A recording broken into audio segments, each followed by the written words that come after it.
As more data continues to emerge around the applications of liquid biopsy in cancer research and care, so too does the excitement around the possibilities for how it can improve how we treat and care for patients. And rightfully so.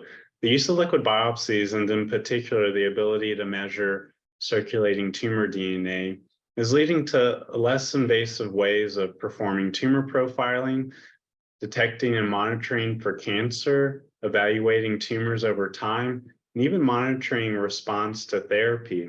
And in fact, FDA has also acknowledged that circulating tumor DNA has an important role to play in drug development for solid tumors. In recent draft guidance released this past year, 4 uses of ctDNA in drug development have been identified, such as its use for patient selection based on molecular alterations, molecular residual disease for patient enrichment, its ability to measure response, and even its use as an early endpoint in clinical trials. However, for this latter use, FDA does acknowledge that more data is needed to really validate the use of ctDNA as an early endpoint.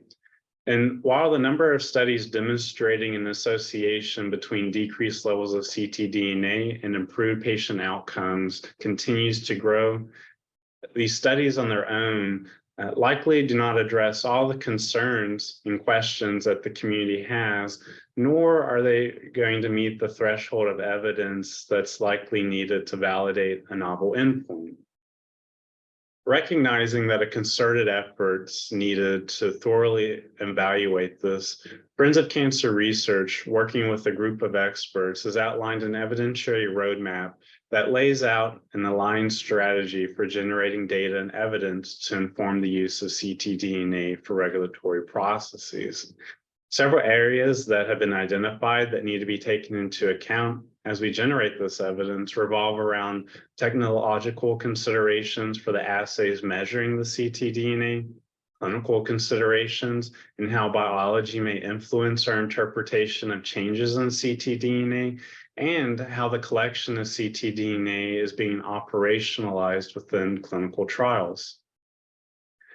Friends of Cancer Research has initiated several projects to address certain evidentiary gaps that can help advance our thinking around the use of ctDNA in cancer drug development, including our baseline ctDNA project, which is assessing baseline ctDNA levels across different cancer types, in both in early and late stages.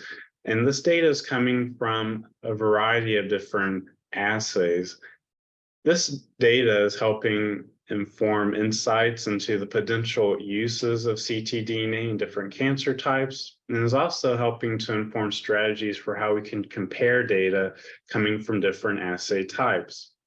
We also have our CT Monitor project, which is continuing to yield critical insights into whether changes in ctDNA associate with long-term outcomes by aggregating data from different cancer trials that are investigating different therapies and using different assays. Ultimately, this is helping understand the generalizability of these findings and helping build the evidence base to support the use of ctDNA as an early endpoint.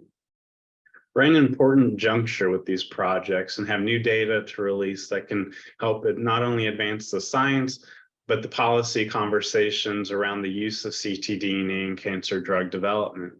On July 11th, we're hosting a meeting in Washington, D.C.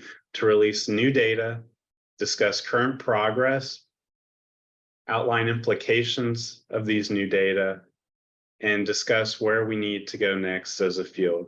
I hope you can join these timely discussions. You can use the QR code below to register for this important meeting, and I hope to see you there.